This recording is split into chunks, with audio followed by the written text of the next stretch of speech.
São? Uhum. Boa tarde. Bom, eu sou o Ezequiel, professor de biologia, que vou estar trabalhando com vocês neste período agora. Eu quero dar muito boas-vindas a todos, né, que estão assistindo essa aula e vamos estar trabalhando como primeiro tema de biologia, a origem da vida, né? Eu sei que é uma questão, né, que sempre intrigou muita gente, sempre as pessoas perguntam como surgiu a vida, né, na Terra. Como surgiram os primeiros seres, as primeiras vidas. Isso é algo que vem indagado desde o início da humanidade. Ora, muitas teorias surgiram sobre a origem da vida. E eu sei que uma delas é muito conhecida, muitos de vocês sabem, que o criacionismo, né, ele vai, é a teoria em que vai dizer que Deus criou todas as coisas, né, conforme está escrito na Bíblia, no Gênesis, tá? Muitos acreditam na teoria, eu, inclusive, né, eu sou criacionista, porém, ela não é uma teoria, assim, aceita, então, aceita pela ciência atualmente, porque aqui no Brasil, pelo menos, né, nos Estados Unidos, ela é mais aceita em algumas escolas, porém, no Brasil, nós temos a questão que predomina o evolucionismo, né, do Darwin, e hoje a teoria mais aceita é a teoria, né, da evolução sintética, ou o neodarwinismo.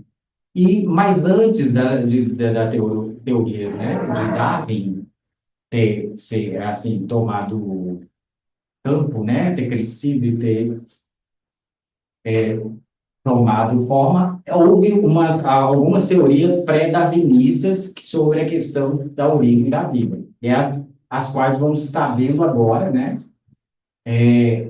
aqui na apresentação.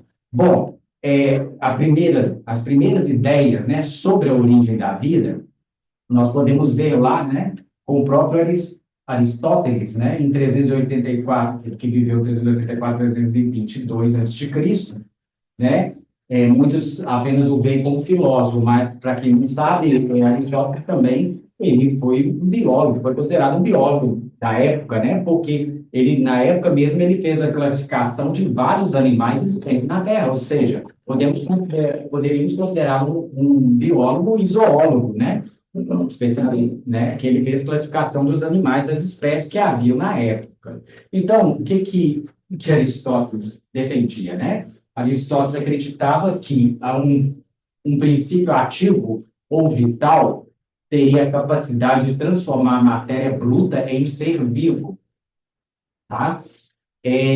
Isso é a chamada abiogênese, né? Ou geração espontânea, ou seja, que a vida seria gerada espontaneamente através da matéria bruta, ok? Essa era a tese defendida por Aristóteles e alguns outros também. Bom, todos os seres vivos originaram-se, segundo essa teoria, espontaneamente da matéria bruta.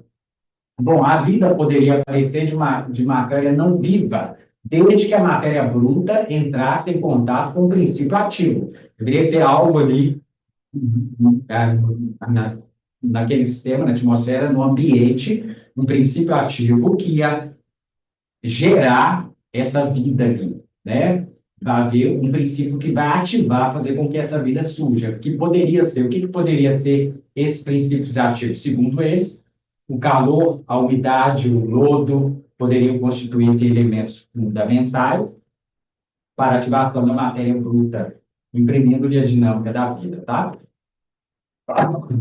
Bom, ainda segundo a teoria da biogênese, né? Vamos ver também que Jean-Baptiste van Helmont, ele que viveu de 1577 a 1644, ele chegou a ponto de propor e de criar uma receita para produzir seres vivos. Olha só, a que ponto chegou. A receita era: se misturasse uma roupa suada, suja, com germe de trigo em um local protegido e esperar 21 dias, você obteria ratos. Olha só. E claro que o que se sabe hoje, né, gente? os ratos aparecem por atração dessa mistura com certeza vai atrair os ratos para comerem, né? Olha só, a mistura favorece e atrai ratos mesmo, mas essa mistura não ia gerar os ratos, e sim atraí-los, né? Então, isso não teria fundamento. Bom, até então foi falado da abiogênese, né? Que é a geração espontânea da vida através da matéria bruta. Bom, agora, a teoria que se segue à biogênese. Bom, a biogênese, ela vai... É a ideia de que um ser vivo só se origina de outro ser vivo por reprodução, tá? Não há outra forma, segundo a biogênese, de gerar um outro ser vivo, a não ser da reprodução, tá? Por meio de experimentos, a teoria da abiogênese, que é a teoria anterior, foi contestada por vários cientistas, tá? O objetivo era provar que somente um ser vivo pode originar outro através da reprodução, que é a teoria da biogênese, que é a mais aceita atualmente, até os dias de hoje, ok? Vamos lá. Bom, agora vamos ver o experimento de Redd, tá? Redd foi um cientista que viveu de 1626 a 1697 e ele questionou a teoria da biogênese, tá? Ele vai ser a questionar a teoria da biogênese com o surgimento espontâneo de vermes na carne em decomposição. O que seria isso?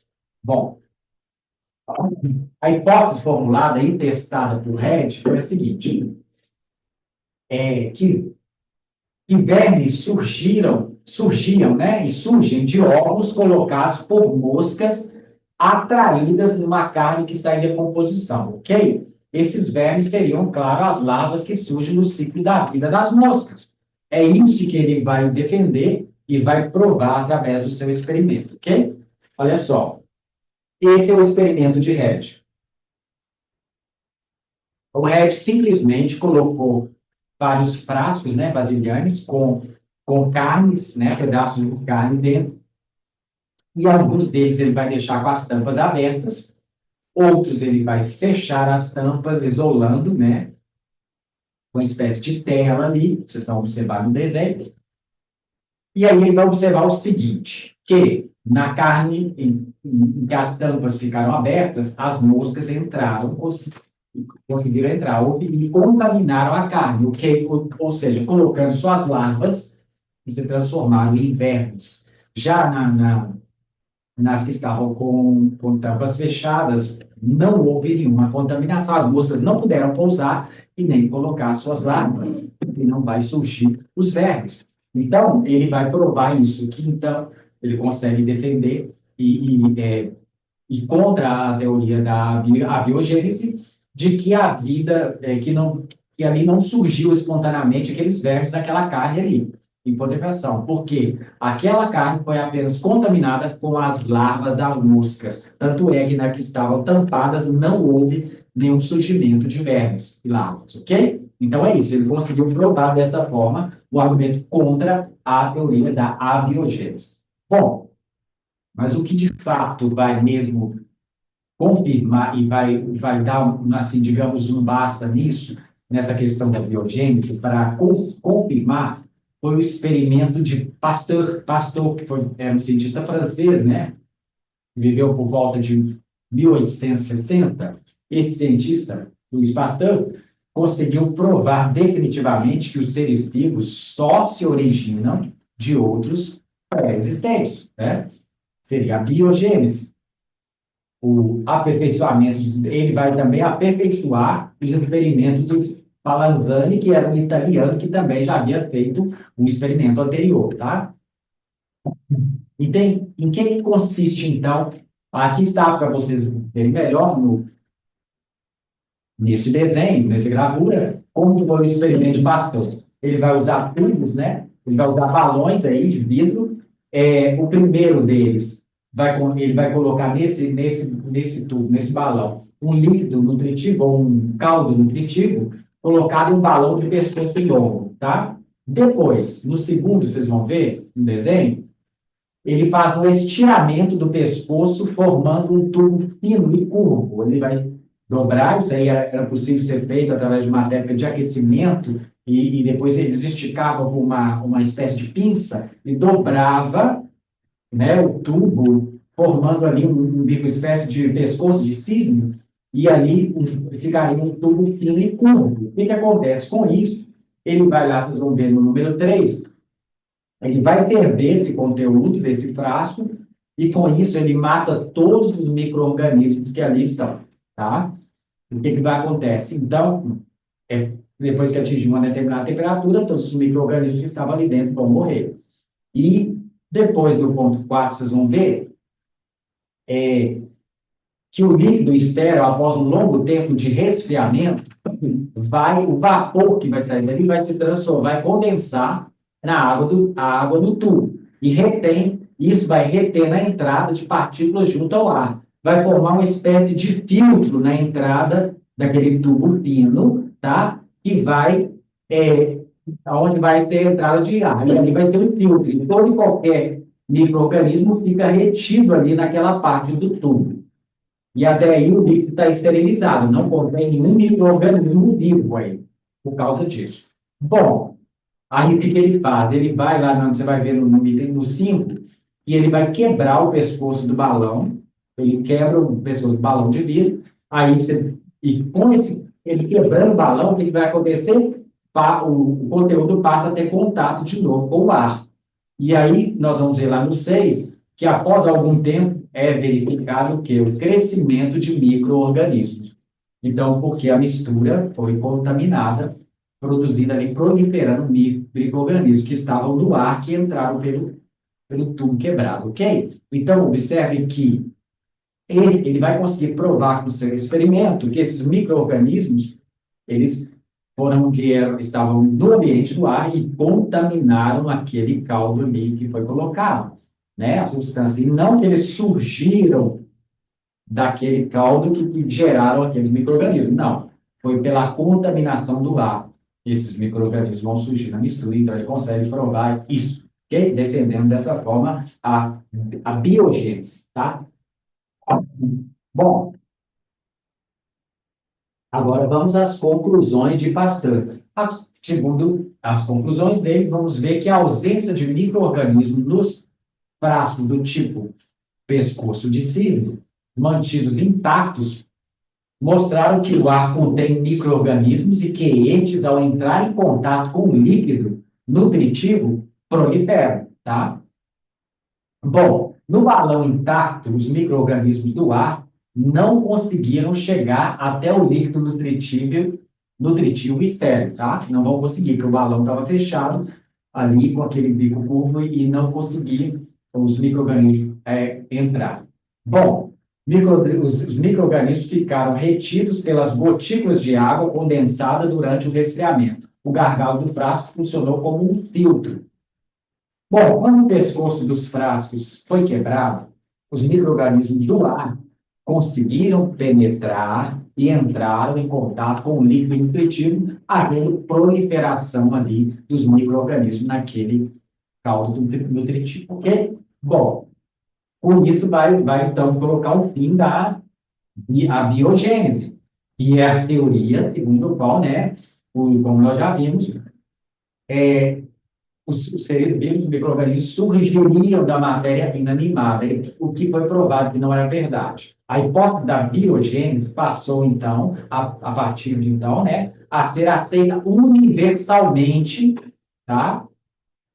Universalmente pelos cientistas. A biogênese permite a manutenção da vida na Terra. No entanto, não explica como a vida surgiu pela primeira vez no planeta. Existem diferentes hipóteses de como a vida surgiu no planeta, que veremos logo a seguir. Bom, a vida teria, segundo a primeira teoria, né, que é da panspermia, segundo essa teoria, a vida teria sido trazida à Terra, tá, vindo do espaço, de outros planetas. Seria uma vida alienígena, viria de outros planetas, segundo essa teoria. Foram trazidos para cá por meio de esporos bacterianos aderidos a meteoros que caíram no planeta, certo? segundo essa teoria. Argumentos a favor dessa teoria. Bom, nos meteoros que caem atualmente na superfície terrestre, o que acontece? Têm sido encontradas algumas moléculas orgânicas, sim. O mais comum do que se imaginava isso acontecer, tá? Os tijolos, ou seja, as unidades básicas, né? Necessárias à construção da vida estão presentes lá. Bom, indício de vida, talvez seria o quê? Indício de vida em outros planetas? Será que seria isso? Bom, agora argumentos contra essa teoria são os seguintes. Primeiro, nenhum organismo pode viver no espaço sujeito a baixíssimas temperaturas, como são as condições, aos raios cósmicos, tá? E às radiações ultravioleta. Meteoritos também tornam-se incandescentes devido ao atrito com o ar e pulverizam-se, né, ao entrar em contato com a atmosfera, ok? Então, isso são hipóteses contrárias a essa teoria. Agora, a hipótese autotrófica, depois a gente vai colocar um vocabulário para vocês entenderem melhor essas palavras. Por enquanto, vocês vão acostumando com essas palavras, tá? Depois vão entender melhor. A vida, segundo essa hipótese autotrófica, a vida começou a partir de seres químicos sintetizantes, né? Que sintetizavam esse alimento através de uma química. Semelhante o quê? Às arqueobactérias atuais. Bom, começando de baixo para cima da base, primeiro, segundo a origem autotrófica da vida, surgiram os seres químio-lido-autotróficos, que usavam de química, né, para produzir o seu próprio, né, seu próprio alimento. Depois vão surgir os seres heterotróficos, que já vão adquirir o seu alimento do ambiente através de fermentação, que são os fermentadores. Depois os fotorredutores, que já é uma evolução já é mais evoluído que aqueles anteriores, depois, em seguida, os fotossintetizantes, que já realizam uma fotossíntese para a obtenção do alimento ali, da energia. E, por fim, o mais evoluído de todo, o mais complexo, os seres heterotróficos de respiração aeróbica, ou seja, que respiram, né, tirando o oxigênio, absorvendo o oxigênio do ar. Ok? Então, vamos lá. Críticas agora à hipótese autotrófica. Bom, a produção de substâncias orgânicas a partir de substâncias inorgânicas é um processo muito complexo, tá? Então, ele requer vários sistemas enzimáticos, você vai usar várias enzimas diferentes e um conjunto de informações genéticas compatíveis. Ou seja, a existência de reações metabólicas complexas nas condições da Terra primitiva é muito pouco provável. Por isso, isso é uma crítica a essa hipótese autotrófica, tá? Que essas reações metabólicas são muito complexas para ter ocorrido nas condições em que havia na Terra primitiva, segundo né, foi colocado. Ok? Então, vamos passando para o próximo, e aqui é só mostrando, né, os componentes químicos. Bom, a hipótese autotrófica hoje, como seria essa hipótese autotrófica hoje? Atualmente, a hipótese autotrófica ganhou mais defensores a partir da verificação da existência, tá, de comunidades mantidas por bactérias quimiosintetizantes próximo a fendas vulcânicas, no fundo dos mares. Afirma-se que os primeiros seres poderiam ter sido bactérias quimiolipotróficas que fazem, o que são as bactérias? As que fazem quimiossíntese, ou síntese através de processo químico, usando material de rochas. E essas bactérias, encontradas, então, nessas fendas de vulcões, elas faziam esse tipo de quimiossíntese usando as rochas nos vulcões. Bom, e realizavam ali uma fermentação.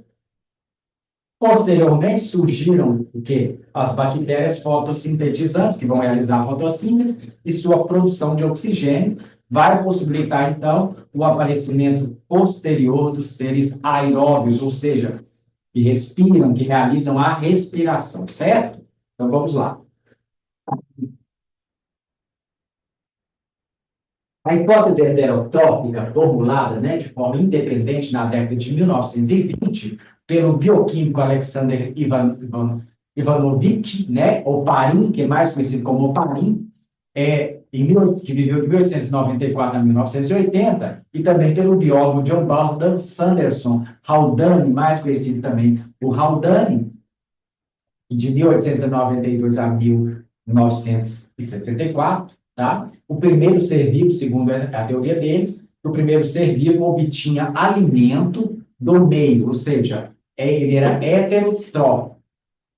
Então, tenha sido originado também por evolução química, a partir de reações na Terra primitiva, ok? Então, segundo essa teoria, foi, então, uma evolução química a partir dessas reações na Terra primitiva que vai surgir o primeiro ser vivo heterotrófico. Bom, como seria essa evolução química, então? Como surgiu o primeiro ser vivo?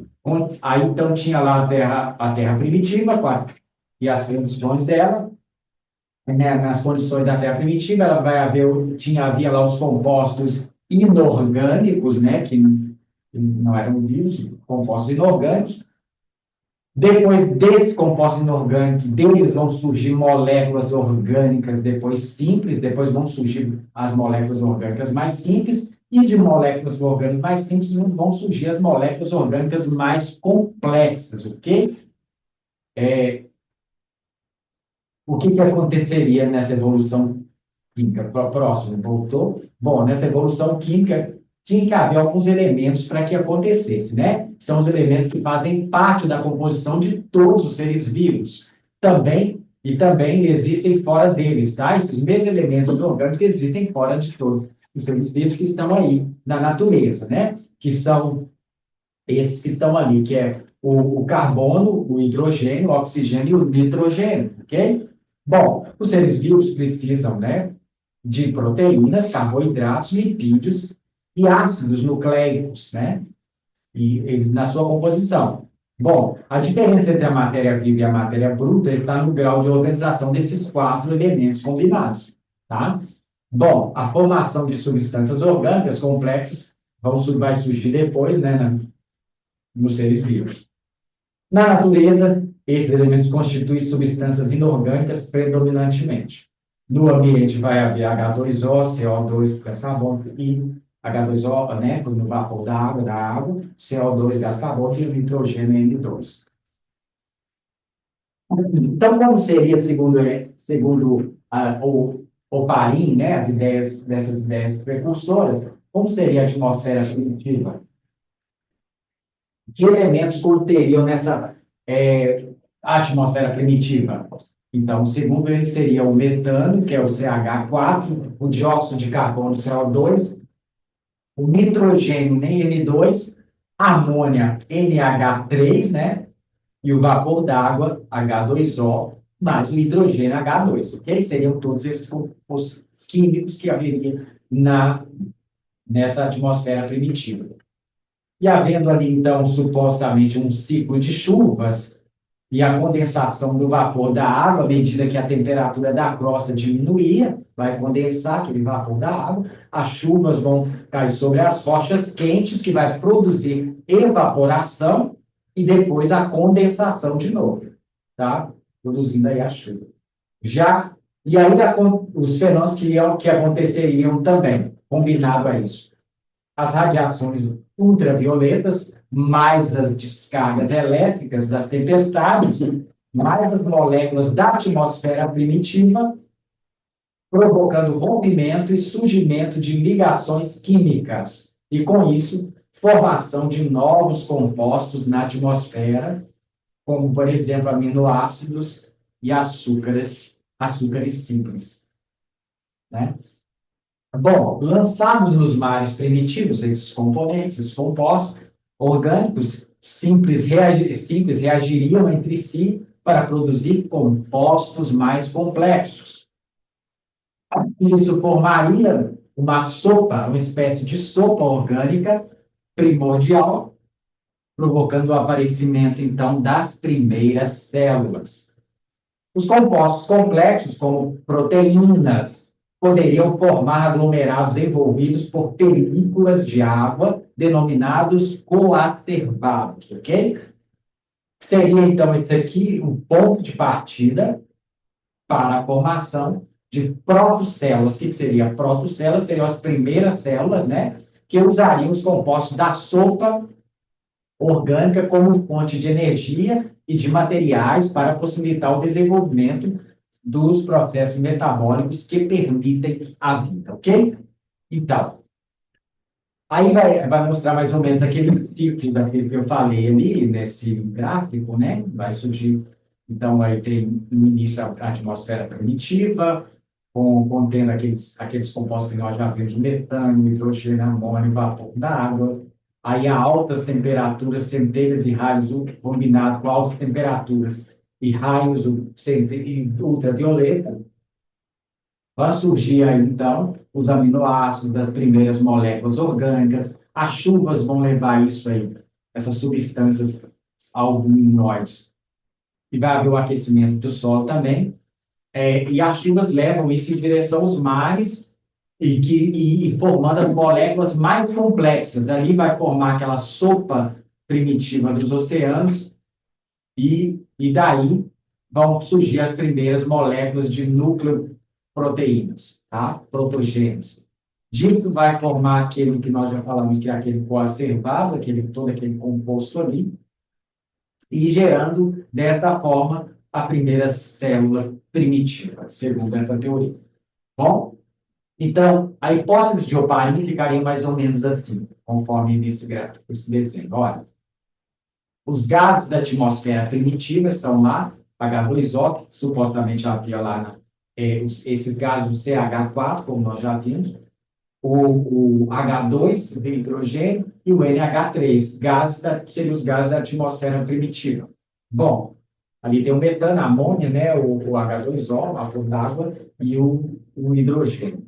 Bom, e aí, combinado com o Sol, os raios ultravioleta e as descargas elétricas, esses gases sofrem influência dessas fontes de descargas e raios, né? Descargas elétricas e raios ultravioleta, formando as moléculas orgânicas, essas moléculas orgânicas simples na atmosfera, e a chuva vai arrastar essas moléculas para a superfície da Terra.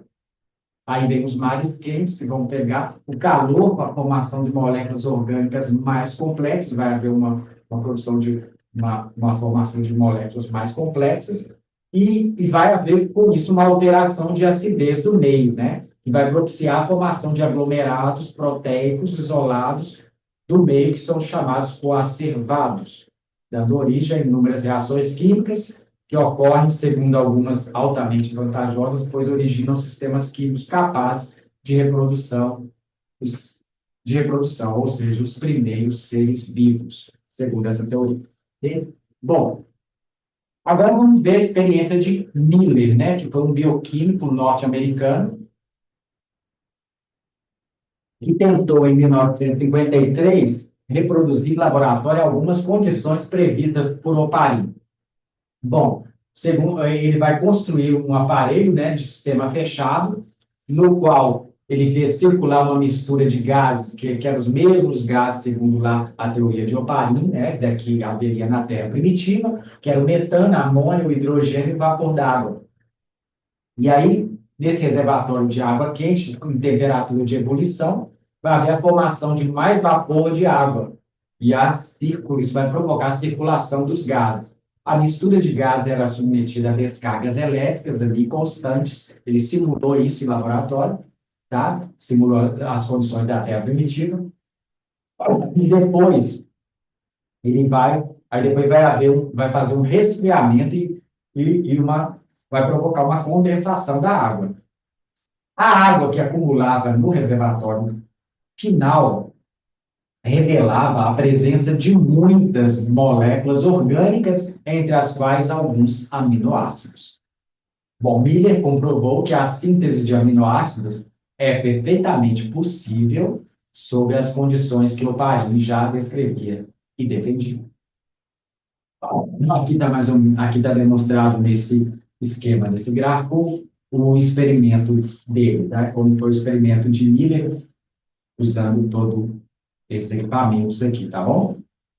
Bom, a atmosfera da Terra primitiva, a composição mais provável, né? A maioria dos pesquisadores da área acredita que a composição da atmosfera primitiva era diferente da proposta por Oparin. Já os pesquisadores mais recentes já não concordam com a atmosfera, com aquela composição que Oparin vai colocar. Segundo eles, os gases predominantes seriam o CO2 e o N2, ou seja, gás carbônico e o nitrogênio, e vapor d'água. Havia uma pequena quantidade de H2 e de CH4.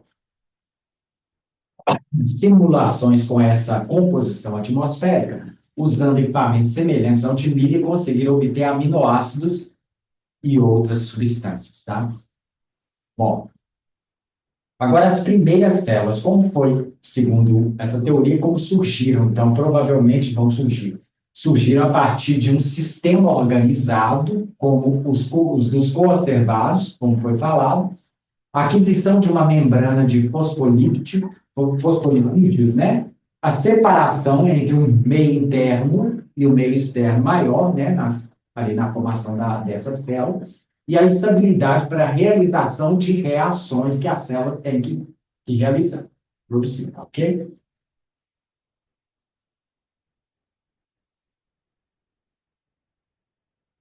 Olha só, como que então seria o surgimento dos ácidos nucleicos tão importantes na célula, né? Bom, a hipótese de Oparin, na hipótese dele, não há referência aos ácidos nucleicos e nem se sabia, né, que eles constituem os genes naquela época. Bom, a primeira molécula informacional, que é o RNA, né, que é o mensageiro que traz as informações, o RNA, os pedaços de RNA possuem atividade catalítica. Que seria isso? Permite a produção de outras fitas de RNA, reprodução, né, de outras fitas, a partir de um RNA molde, ok? Bom, isso aqui é igual aos ribozimas. Isso permite explicar o eventual surgimento e a duplicação dos ácidos nucleicos na ausência das complexas polimerases que atuam hoje. Depois vamos ver isso melhor.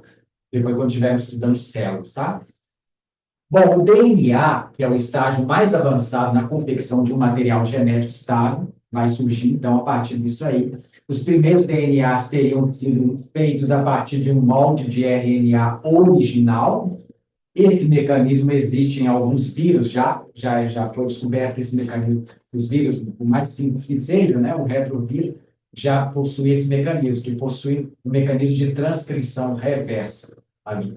Bom, então, como ficaria isso aqui, né? O RNA primordial primeiro se forma, o RNA mensageiro, que é o primordial, se forma. Depois, um RNA catalítico, que é o que tem capacidade de catalisar, de replicar, né? Que é chamado ribosima, catalisa a sua autorreplicação. Depois, terceiro, o RNA catalisa a síntese de proteínas que é tão importante para a célula. Em quarto, o RNA codifica a síntese de proteínas, de DNA e proteína. E quinto, as proteínas catalisam as atividades celulares importantes para a manutenção da célula. Okay? Então, bom, aqui só voltando aqui àquela questão, ficaria mais ou menos assim, então, como seria aquele ambiente da Terra primitiva. Aí tem lá, primeiro, o mar, né? Os primeiros heterótrofos, né? E ali havia um material orgânico, e aí começa aquela atividade, vai haver uma energia e há uma fermentação para a produção de energia, alimento ali. Bom, depois vem os autótrofos, né? Que vai produzir o seu próprio alimento ali, os autótrofos, com material orgânico ali. Vai surgir depois os aeróbios, que são os últimos, né, que seriam os mais complexos, que utilizam da respiração, da energia, tá? A origem da célula, né? Mais uma vez, provável que em um determinado momento da história da vida na Terra tenha surgido uma membrana protetora da célula, né? Bom, seleção ao longo da evolução, de acordo com o evolucionismo, né, ou ao longo da evolução, de uma membrana lipoproteica suficientemente resistente com certo grau de elasticidade que compõe a célula.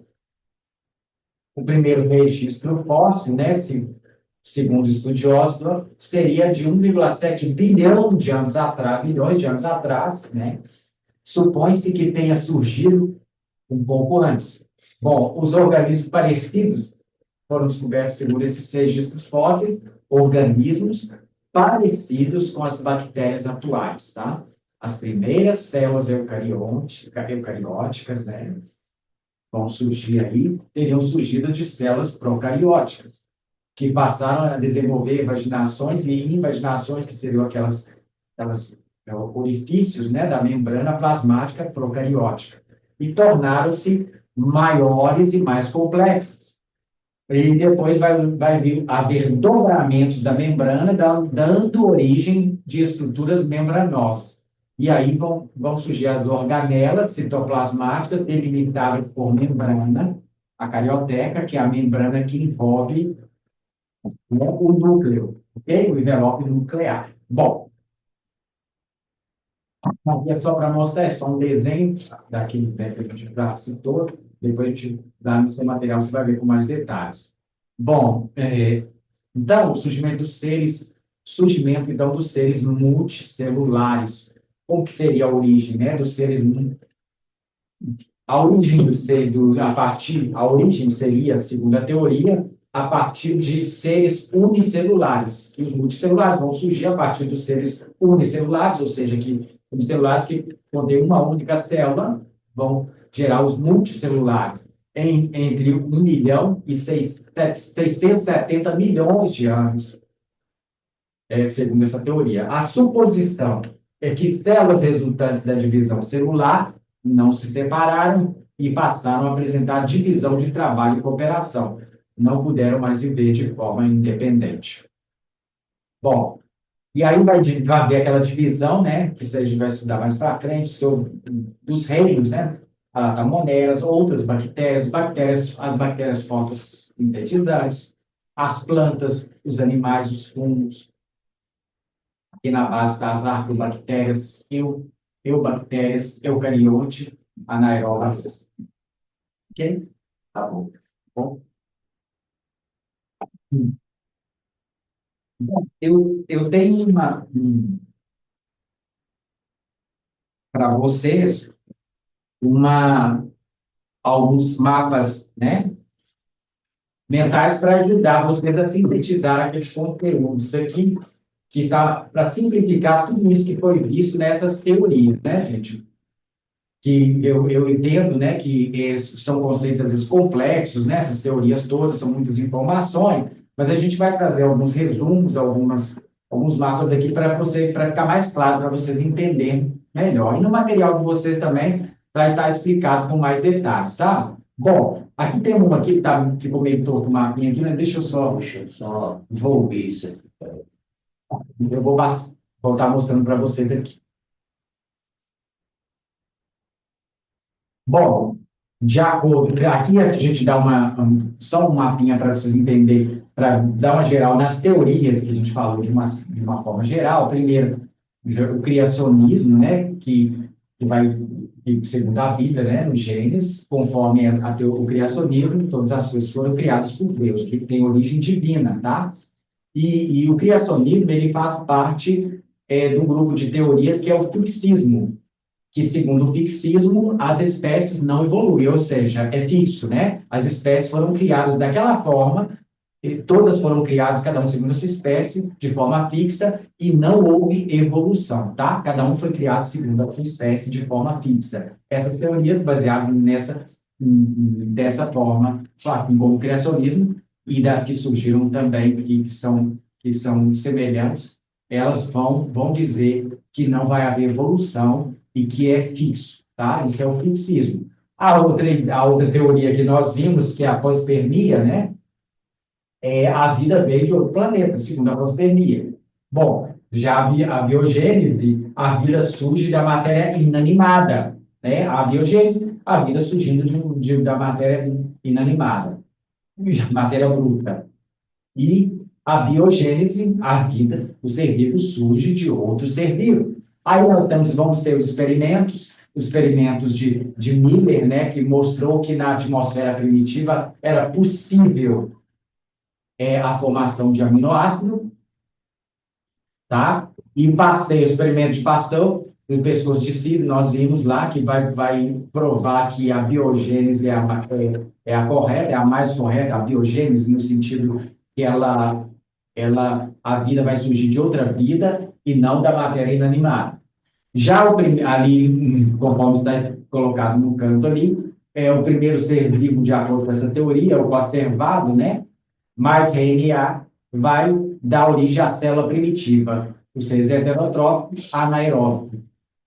Bom, Oparin, a teoria de Oparin, nós vimos da Terra primitiva, que a Terra era quente, havia atividade vulcânica, tempestades e raios, todo isso aí, e vapor d'água vai produzir aminoácidos e os coacervados são mais evoluídos, ok? Vamos passar agora aos próximos, que estão mais claros. Deixa eu ver.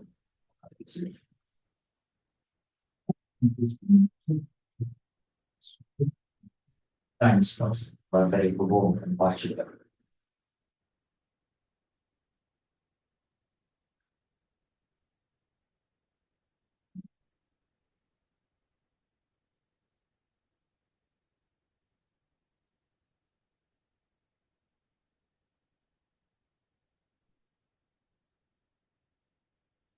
Aqui.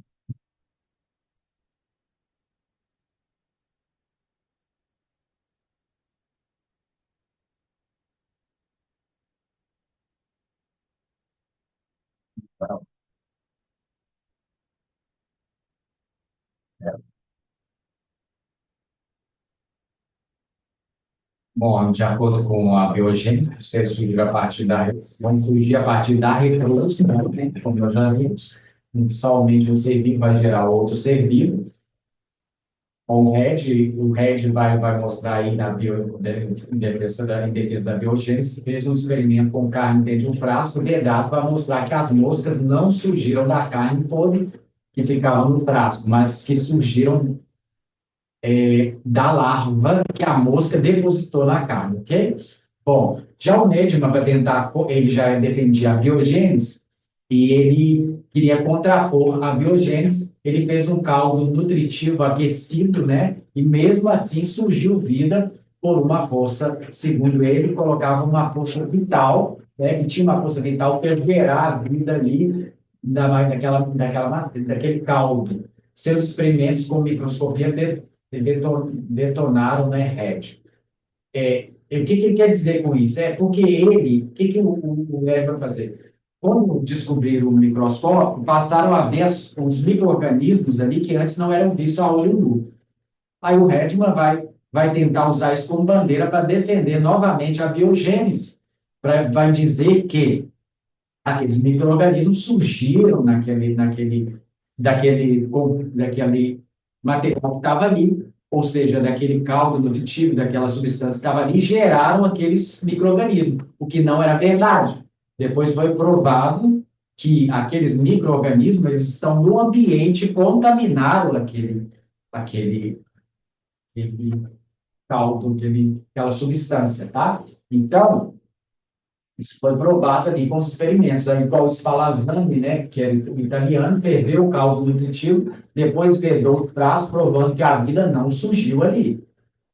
Ele estava defendendo a biogênese.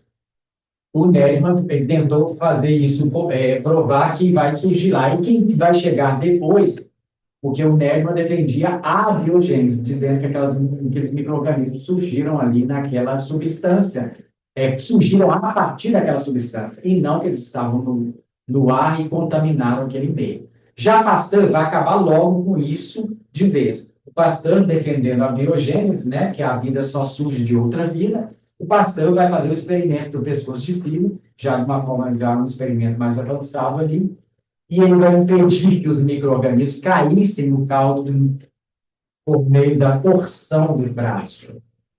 Após a quebra, havia contaminação. Quando não havia quebra, não havia contaminação. E com isso ele conseguiu provar isso, que os micro-organismos estavam no ambiente e contaminaram aquele Calma. A hipótese heterotrófica diz que os primeiros seres vivos seriam muito simples e não possuíam a capacidade de produzir seu alimento, se alimentando de substâncias presentes no meio em que viviam. Aí, voltando à teoria de Oparin e Haldane, eles hipotetizaram que as condições hostis da Terra primitiva formaram moléculas orgânicas, como aminoácidos, que evoluíram, tá, até formar o primeiro ser vivo procariote, anaeróbico, heterotrófico e fermentador.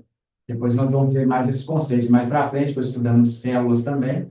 Bom, o experimento de Miller e Urey, tá? Criaram, com esse experimento, eles criaram um ambiente da Terra hostil.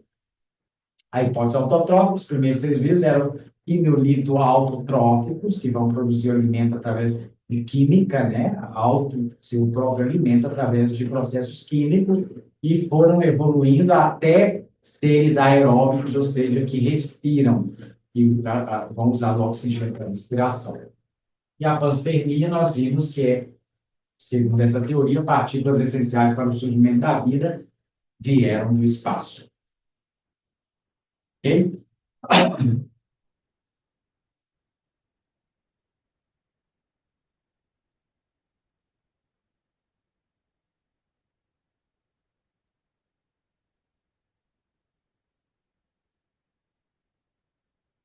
Está compartilhando isso aí com vocês, tá? Aqui também mais um mapinha aqui para vocês entenderem de uma forma mais, ficar mais fácil para fixar isso aí, esses conteúdos.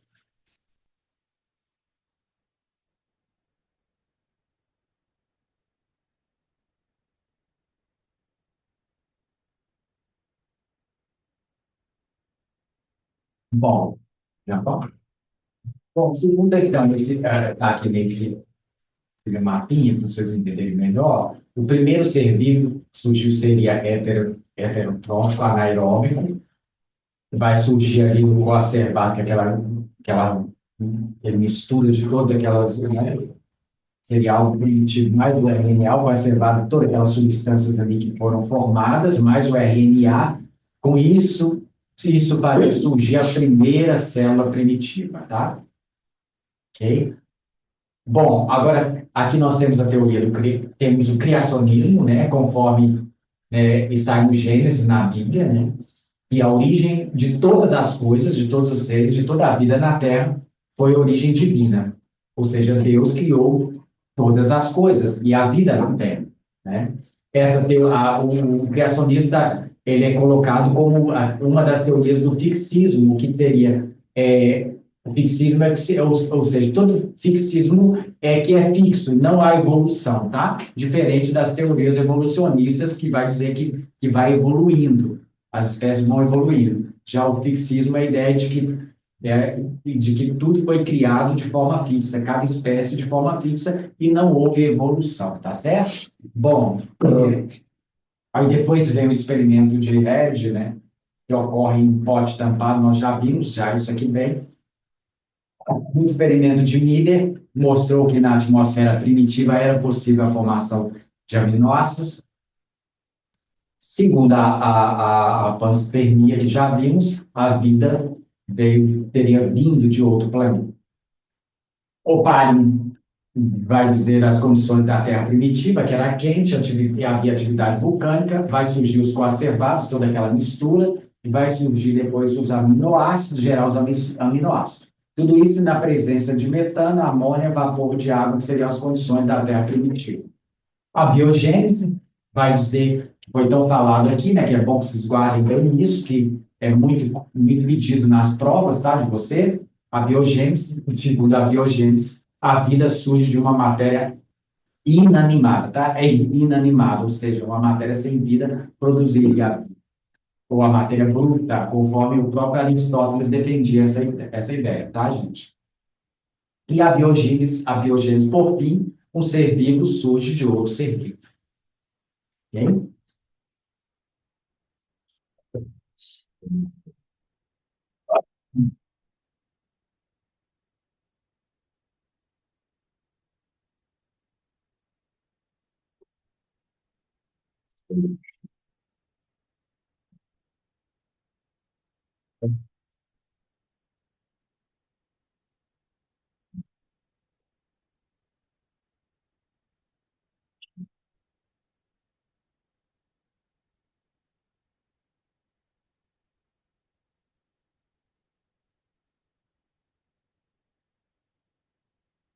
Bom, entre as teorias evolucionistas, nós temos aqui uma delas, o Lamarckismo, tá? Surgiu de Lamarck.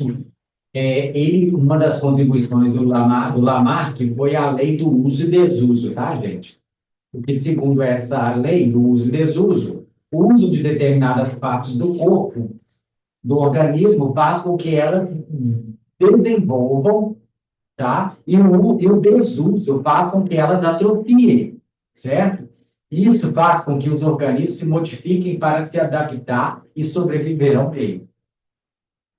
Então, Lamarck vai deixar essa contribuição da lei do uso e desuso e também a transmissão. Segundo Lamarck, há uma transmissão dos caracteres adquiridos. O que seria isso? Alterações no corpo do organismo provocadas pelo uso ou desuso são transmitidas aos descendentes. Bom, aí ele vai usar muito a ilustração da girafa, né? Que, a, que as girafas que elas desenvolveram, tá? Segundo ele, as girafas,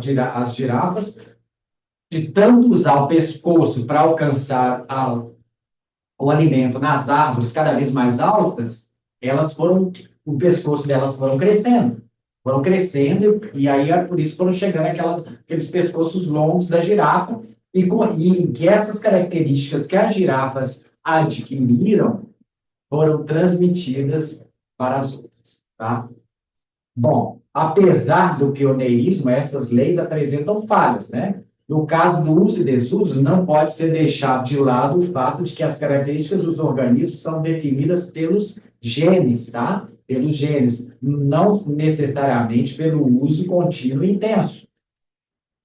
Outro erro inclui a segunda lei, já que certas características não podem ser transmitidas, pois não estão inseridas na formação genética, ok?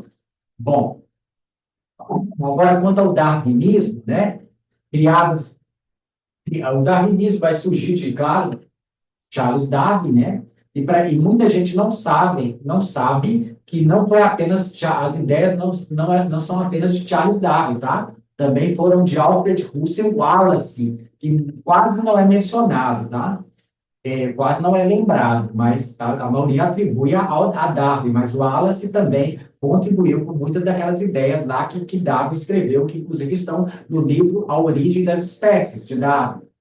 Bom, o Wallace também contribuiu com essas ideias, com algumas das ideias. Essa ideia evolucionista acredita que as espécies vivem em constante luta pela adaptação, sobrevivendo apenas os mais fortes e capazes de se reproduzir. Aí ele tem esse exemplo aí muito conhecido de Darwin, que é os dentilhões, que são essa espécie de pássaros aí, aves, que apesar de ser uma espécie, quando Darwin fez uma viagem, né, ele viajou por vários continentes e chegou na ilha de Galápagos. E aí na ilha ele observou alguns pássaros, essa espécie, os dentilhões que eles eram parecidos, mas não eram totalmente idênticos. E ele observou uma coisa que chamou a atenção dele, foi os bicos desses pássaros. Os bicos deles variavam dependendo do local, do meio que eles viviam e o tipo de alimento que eles comiam, tá? E aí, então, Darwin identificou que aqueles bicos eram usados como ferramentas, dependendo do tipo de ferramenta, de alimento, tinha que ser mais pontudo, pontiagudo, ou então tinha que ser um formato tipo alicate, para quebrar o alimento, tá? Apesar do conceito de seleção natural ser aceito, isso dado pela biologia, não se consegue explicar quais os atributos deixam determinadas espécies mais fortes e adaptáveis, né? E como são transmitidas para os seus descendentes. Bom, porém, é, a teoria atualmente mais aceita, né, que evoluiu, que veio a partir das ideias de Darwin, é o neodarwinismo, tá? Também chamada de teoria sintética da evolução, que surgiu no século XX e acrescenta as teorias de seleção natural à genética. A corrente incorpora os conceitos de mutação, e recombinação genética, tá? E aí, por isso, os novos conceitos que surgiram a partir da genética vão ser acrescentadas no neodarwinismo ou teoria sintética da evolução. Quais seriam, segundo essa teoria, os tipos de evolução natural? A primeira seria direcional, ou seja, que diz que apenas uma das características extremas é selecionada positivamente, ou seja, segundo ela vai o ambiente seleciona uma característica e aquela espécie vai desenvolver mais aquela característica para ele sobreviver e se adaptar naquele ambiente, para ele se adaptar ao ambiente e sobreviver. A disruptiva, ambas as características extremas são selecionadas positivamente, mais uma característica é selecionada positivamente para que ele possa usar, aquela espécie possa usar para sobreviver, e por fim a estabilizadora, que apenas a característica intermediária é selecionada positivamente. Bom, há também a seleção artificial. O que seria essa seleção artificial? Bom, o ser humano é quem seleciona e reproduz organismos com as melhores características, ou com características desejadas, tá? São exemplos da seleção de ovelhas, que produzem mais lã, né? Como nós vemos hoje. São exemplos da seleção de ovelhas, aliás, de galinhas, né? Que colocam ovos maiores, plantas que dão frutos mais doces, ou mesmo animais com características consideradas mais atraentes, como vemos em cães de raça, por exemplo. Essa seleção artificial é o que se faz hoje no cruzamento das espécies, que vemos hoje, no desenvolvimento das espécies, tanto usados para agricultura, né, para produzir melhores grãos, alimentos mais resistentes a pragas, como na seleção de animais melhores, por exemplo, para o gado, né, como nós vimos aí, galinha e animais para a pecuária, que tem uma melhor desenvoltura, maior resistência a doenças. Então, essa é feita uma seleção artificial, ou seja, há o cruzamento de espécies ali, já pensando, já separando artificialmente as melhores características para reprodução, ok? Para gerar novos descendentes com aquelas características que são melhores, né? E para melhor adaptação e sobrevivência deles, correto? Bom, gente, nós estamos caminhando para o final. Eu gostaria de passar para você algumas questões, alguns exercícios sobre, né, alguns temas que nós desenvolvemos na aula, que são questões que caem nas provas do Cefet, né, do Instituto Federal, ou do Coltec, e que para que vocês possam já se familiarizar. Essas daqui eu vou deixar para vocês responderem, né? E depois a gente vai estar comentando, corrigindo aqui, ok? Elas são questões que, do mesmos moldes, foram retiradas de várias provas e processos seletivos aí que selecionamos, tá? E vão cair dessa forma para vocês. Depois, no fim, nós vamos ter um simulado mais para o final, né? Quando estivermos concluindo, que como as aulas de biologia estamos começando agora, nosso simulado vai ficar para o final. Vocês vão ter um simulado de língua portuguesa e de matemática.